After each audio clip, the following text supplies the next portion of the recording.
Olá, como vai? Sejam muito bem-vindos e bem-vindas ao nosso programa Papo em Dia, que hoje traz assunto de saúde. Nós sempre temos crianças por perto, jovens e tudo mais, e é tão importante que a gente saiba dos assuntos para que a gente leve essa informação para todos. E isso faz diferença no tratamento, na cura e assim por diante. Hoje, 16 de fevereiro, ontem, inclusive, foi celebrado essa parte de conscientização, que é o Dia Internacional de Combate ao Câncer Infanto-Juvenil. Então é uma temática que a gente sabe que não é fácil falar sobre câncer, mas é super necessário falar sobre isso, para que todos possam ter atenção ligada a essa área, ligada a esse trabalho e as pessoas saibam como é o dia a dia, como pode buscar informação e como pode realmente levar, né, à cura, que é o que a gente sempre quer. Eu recebo em nossos estúdios com muito carinho aqui o Dr. Jário Cartum.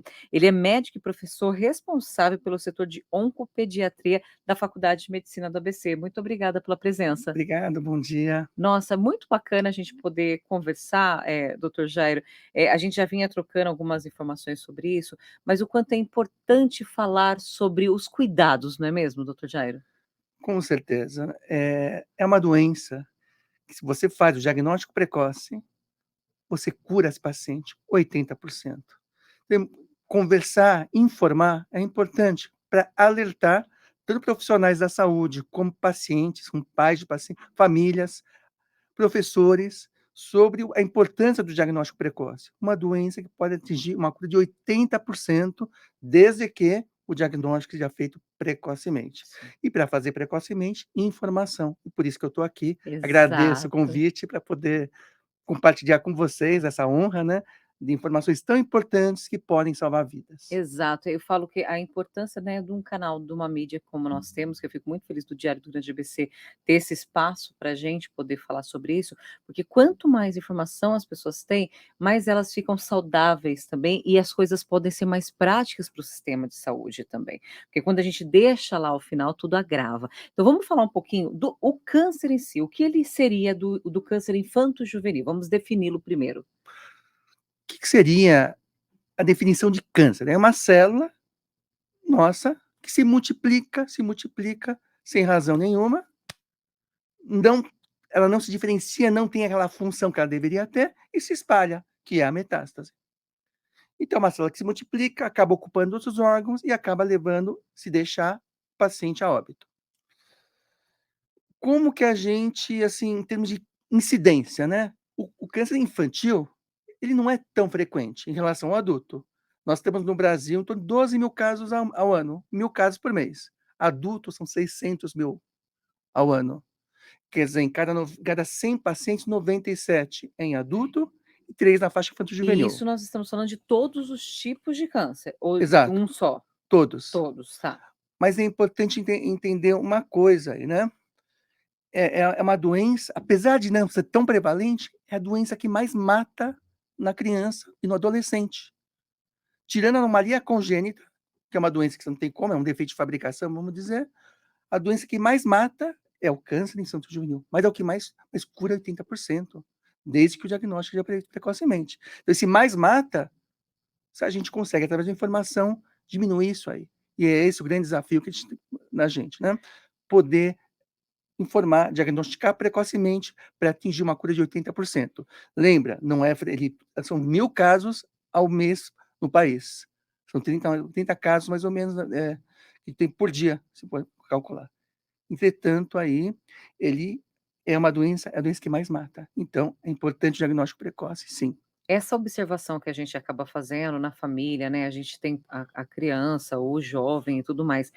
Sintomas, quando a gente fala sobre sintomas, existe aquele que é fácil de diagnosticar ou é algo que exige aquela nossa observação mesmo? Como funciona a questão do sintoma?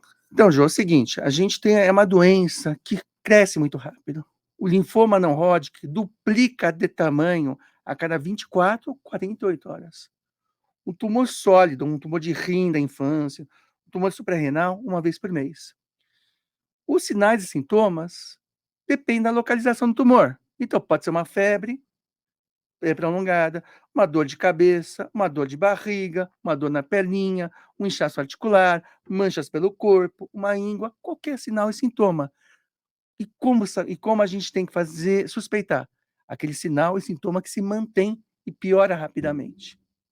É aquela íngua que cresce, apareceu aqui, é bem comum em criança, mas está aumentando e é rápido, porque, como eu falei, um linfoma a cada 24, 48 horas. Nossa. Uma dor de barriga, começa com uma dor simplesinha, não é aquela dor que a criança fica brincando, é Tá. uma dor que a criança vai piorando.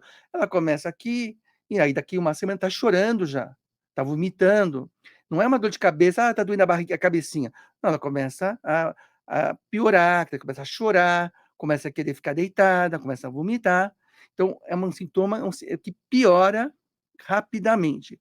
Por isso que é importante a gente ficar alerta em relação a isso. Aquele sinal e sintoma que se mantém deve ser investigado. Então, qual é o conselho? Qualquer coisa, quando você vê que não está melhorando, procurar um médico. E também passar em rotina com o médico para examinar, ele poder palpar a barriga de uma criança, poder examinar se tem alguma íngua, poder fazer um exame de rotina. Então, isso é também importante. Perfeito. Olha, quando fala dos exames de rotina, tudo fala dos cuidados, né. Hoje em dia não existe mais a questão de tipo: "Ah, deixa quando tiver com dor, deixa quando", tem que ter um acompanhamento, ainda mais quando a gente conversa com o médico, eu falo muito sobre isso, porque, uma coisa, vocês estão lá realmente para tratar uma doença, é óbvio, né, ainda mais no caso de o pediatra, mas quando você tem todo esse acompanhamento antes, com o pediatra, com o conhecimento do dia a dia, fica tudo mais fácil para a criança e para o jovem também, não é mesmo, doutor Jairo? Não é só na oncologia, né, em Sim. qualquer patologia, a prevenção é o melhor que o tratamento, A né, prevenção é é melhor melhor, remédio. né. Então prevenir é importante, é você fazer o acompanhamento hoje no se você está na rede pública, no PSF mesmo, né, que tem esse acompanhamento da família, não só da criança, é muito importante. No consultório particular, com o médico de rotina, aquele pediatra, qualquer coisa você liga para ele, fala: "Olha, minha criança está parecendo um carocinho no pescoço", tal, né. E a rotina é importante, uma criança para ver o desenvolvimento de uma criança, está crescendo, está ganhando peso, então também isso é importante, porque é um ser em formação. Sim. Então na pediatria, é mais do que nunca, é muito importante, porque é um ser em formação. Então esse acompanhamento de rotina é importante para ver como está se formando essa criança. Além das doenças em si, é o desenvolvimento de um ser em Do formação. do do próprio humano, né. Mas o doutor Jair, e infelizmente acontece, a criança foi acometida, o jovem foi acometido pela doença, pelo diagnóstico, né, como funciona o tratamento? Eu sei que existe já os usuais e também tem uma novidade ocasionando aí, me conte. Exatamente. Olha, na década de 70, a gente curava em torno só de 20% das crianças com câncer. Hoje, quase 80% desde que o diagnóstico seja feito precocemente. O que que se usa, basicamente? Você tem uma massa, tira o tumor e tem que lidar com aquela doença à distância que a gente conversou, só a metástase. Aí você tem que usar medicações que circulam pelo sangue e que vão destruir essas células que estão circulando do tumor. Essas potenciais metástases, porque é um tumor maligno. O tumor maligno é igual a câncer, quer dizer, é um tumor que dá doença à distância. Como trata isso? Com a quimioterapia antineoplásica. São substâncias, algumas são até a base de plantas, algumas são antibióticos e podem ser aplicadas via oral, intramuscular, através de uma injeção subcutânea ou na veia, depende da medicação. O problema dessas medicações é que elas agem em todas as células do organismo, não só nas células doentes. E estamos com ser em formação. Então a gente cura bastante, entretanto, pode haver sequelas, porque as medicações vão para o fígado, vão para o rim, vão para o coração, vão para o pulmão, elas não vão só agir naquela célula doente. Sim. Isso é o que a gente tem hoje em dia de mais habitual, que é o que se utiliza. Mas aí tem uma grande novidade que está chegando. Só fazem 5 anos que está chegando na oncologia pediátrica do mundo, não é do Brasil que estou falando, do mundo, né. É a chamada medicina de precisão terapia-alvo. O que significa? Como o nome já diz, terapia-alvo é uma substância que vai só para aquela célula Atingir, exato. doente. É que nem fosse um míssil teleguiado para aquela célula doente. É fantástico isso. Você vai conseguir uma efetividade ainda maior e com menos sequela. Mas é muito novo, ainda tem 5 anos. Já está sendo utilizado em alguns casos em crianças que são tidas como paliativas, quer dizer que, né, você já usou tudo, e aí você utiliza esse recurso, entretanto é muito, muito caro, tanto para eles países ricos aí, como para nós, uma medicação que pode custar R$ 700.000 por mês, essa é uma coisa muito cara, né?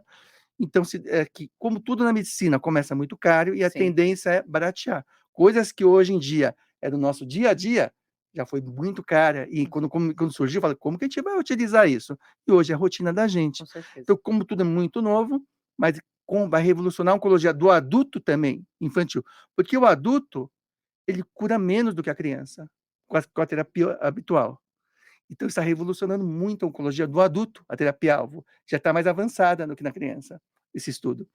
Então, atualmente, a terapia-alvo, ela já está revolucionando a cura do câncer do adulto, porque o tratamento habitual que nós temos para o adulto, a quimioterapia habitual, ela não cura tão bem quanto a criança. E a terapia-alvo cura muito bem, Mas porque e essa diferença de criança e adulto por quê? por quê? Porque a gente tem muito mais adulto, né? A gente tem, pra você ter uma ideia aí, 600.000 casos de tumor na Certo. criança, 12.000. A Hã. indústria farmacêutica, ela vai aplicar Entendi, pesquisa no adulto, entendi. né? No adulto. Tem uma lei isso tanto é verdade que agora surgiu uma lei norte-americana que obriga a indústria farmacêutica também fazer estudos em criança, Sim. não só no adulto. Então isso vai desenvolver bem mais rapidamente, porque antes a indústria farmacêutica, ela ia focar o adulto, né? Você tem uma ideia, só o câncer de pulmão do adulto tem 20.000 casos. A oncologia infantil tem 12.000. 12.000. Um tipo de tumor no adulto. São 600.000. Cada adulto é 1 para 4. Cada 4 adultos, um pode Pela desenvolver câncer. demanda mesmo. E criança, 1 para 600. Onde que a indústria farmacêutica vai desenvolver isso tudo? Sim. É onde tem. Então, o que aconteceu? Então, a oncologia adulta ela evolui muito mais rápido na área da terapia-alvo, Algo. medicina de precisão. A infantil está começando, com 5 anos só, e graças a essa lei também norte-americana, de que obriga a indústria farmacêutica também fazer pesquisa no infantil, isso é uma lei recente, do Obama, que fez isso, acabou desenvolvendo a parte infantil também, mas a infantil está bem mais atrasada em relação ao adulto. E tendo essa evolução na questão da terapia-alvo, vai ter com certeza uma judicialização em cima disso, até Vai. porque muitas pessoas, né, muitas relativamente, mas vão querer ter acesso. É aí uma ampla discussão, né? Tá, Uma medicação que custa R$ 700.000 por mês. Você vai tratar um paciente. Eu sei que uma vida é uma vida, né? sim. Mas quantas vidas vão deixar de outras doenças de ser acompanhadas num país como o nosso aí, Uhum. que não tem recurso nem para medicina básica. Por isso que é uma coisa até, uma discussão ética até, né? Até que, né? Quem tem um filho com isso, vale a Para vida ele é por a tudo, vale a vida, é o vida. mundo. Mas o ponto, assim, do ponto de vista, é uma discussão, né? Se, quantas vidas vão deixar também ser salvas, porque aqueles recursos que são poucos Vai vão ser cair disso, né. uma medicação. Então, quantas doenças vão deixar de ser tratadas por isso? Vai ocorrer esse problema aí, né? Que a gente tem, é uma etapa normal da evolução da medicina, né? Depois, certamente, vai baratear o custo, mas nesse momento vai começar a surgir isso. Crianças que, teoricamente, são paliativos, tentar usar essa medicação, não dá para qualquer situação, né? Tem poucas doenças que tem, mas aí entra com tentar, né, via judicial, essa medicação, e o problema é esse, o custo é muito elevado para um país pobre e que você acaba desviando recursos, quer dizer, o dinheiro sai de onde? Sai da saúde mesmo, né? Sim. Então, é uma situação assim, é uma discussão ampla, controversa, né? Mas que Difícil, precisa ser tem que conversada, ser né, doutor conversado, Jairo, não porque tem aquela como. criança tem direito à cura sim, se Sim, existe obrigação, assim como sem a gente prejudicar o também andamento o de andamento de outros. outros, né? É educação ética, é muito difícil, né? Perfeito. Doutor Jair, antes de falar que amanhã o senhor está na Casa Ronald, até, né, para um bate-papo, tirar dúvidas e tudo mais, que é muito importante a Casa Ronald ABC, que faz esse trabalho de acolher, né, as pessoas que estão passando por essa situação também. Mas eu queria perguntar algo que me chama muita atenção. Enquanto professor da faculdade, oncopediatra, tratando disso, né, porque tratar o paciente adulto é uma coisa, tratar a criança e tanto o adolescente também já é totalmente diferente. Como que é isso para os seus alunos? Me conta um pouco de experiência de professor mesmo. Então, tratar criança, não é só criança, é a família toda. Todo. Você acaba tratando o pai, a mãe, o irmão, porque o irmão da criança oncológica, ela tem ciúmes ao mesmo tempo, ela tem inveja e Nossa, tem dó ao mesmo tempo, porque ela tem um pouco de inveja, entre aspas, do pequenininho, porque aquele tem toda a atenção. atenção, né. mas também tem dó que vem então a criança oncológica, o irmãozinho da criança oncológica também adoece, né. O pai e a mãe adoecem igualmente, a família toda adoece, a família tem alguém tem essa criança, o tratamento é muito intensivo, então precisa como a cu é uma doença bastante grave, o tratamento é bastante intensivo, criança interna com frequência, então tem que ter um adulto o tempo todo com essa criança, isso impacta também na renda Com familiar. certeza. Então quando a gente ensina na faculdade, a gente envolve todas as especialidades possíveis, não é um mé não é um médico, é uma equipe multidisciplinar que você tem, é físio, é TO, é assistente social, Bebe aguinha. É, não, porque é algo muito sério quando a gente fala dessa questão de como, é dentista, pessoas que vão estar é próximas, né, à den situação. é dentista, é Hum, tudo. É assistente social, então, a criança oncológica, ela mexe com toda a dinâmica, com todas as ciências da área da saúde e, consequentemente, aí é um desafio.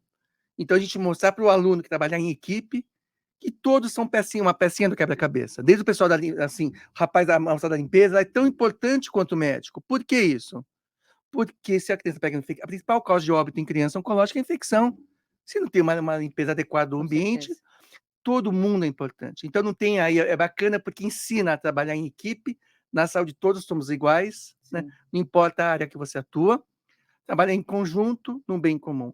Então é uma especialidade muito bacana, é um desafio, uma doença que cura tanto, mas temos que trabalhar com tudo isso para a gente minimizar sequelas, e os alunos se encantam com isso, porque imagino. é fantástico, é lidar com a vida, né. A gente tem que fazer 2 coisas, Ju, é dar dias de vida e vida aos dias, É isso né. mesmo. 2 coisas, esse é o grande desafio da oncologia infantil, quer dizer, você tem que dar dias de vida Sim, e vida aos dias, quando não for possível, né. Mas o ideal é dar as 2 coisas, né. Não adianta você tem que pensar não só em curar a criança, mas curar com qualidade. E também cuidar da cabecinha dessa família. Na faculdade temos situações bem típicas. As crianças, muitas vêm de meio socioeconômico inadequado. Nós curamos 3 pacientes e viraram 3 bandidos, na verdade. Quando a gente foi ver, cresceu, curou da doença e depois estão presos, oh meu né, Deus do céu. estavam presos, porque, né, eles já são de um meio desfavorável, socioeconômico, tem esse impacto da doença, a criança tem dificuldade de frequentar a escola, né, ela tem o bullying na escola, ela está carequinha, Sim, ela está preguiçosa, porque ela está com a hemoglobina mais baixa, então ela fica sim, mais lenta. Então tudo isso impacta. então não adianta você cuidar, estou dando um exemplo, da doença, Isso. só da parte da medicação, curar, se você não consegue cuidar da cabeça. Que adianta que pegou, curou, estão na prisão aí, né, e estão, né, fazendo coisas erradas, quer dizer, a dinâmica é muito importante nisso aí, Sim, né. A gente tem que lidar existe gravidez precoce também nessa, né, como os adolescentes têm, a menina tem aquela autoestima ferida, né, então ela fica carequinha e tal, então tem gente que aproveita né, e aborda essas meninas, engravida.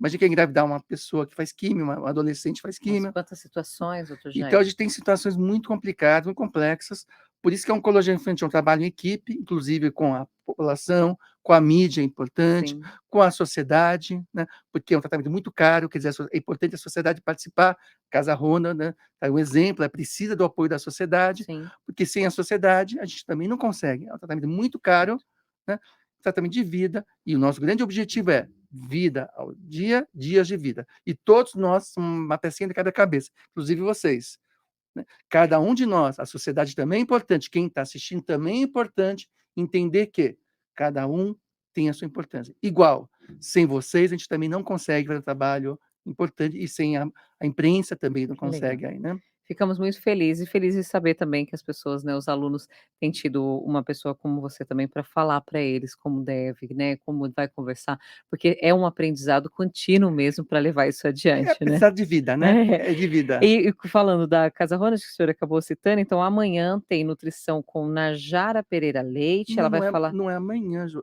é amanhã, porque nós estamos com o programa dia 16 no ar, aí vai ser entendi, amanhã às 15 horas. entendi. Nutrição, perguntas e respostas sobre alimentação saudável, e o senhor vai estar às 15 horas também. Exato. Diagnóstico precoce, a importância do diagnóstico precoce no combate ao câncer. Perfeito? Então tá bom. Doutor Jairo, eu quero agradecer imensamente. Infelizmente, a gente chega ao final que passa muito rápido o nosso tempo do Eu que bate-papo. agradeço. Estou às ordens também, viu? Eu que agradeço essa oportunidade, né, essa honra de estar aqui, né, e poder compartilhar com vocês da importância do diagnóstico precoce.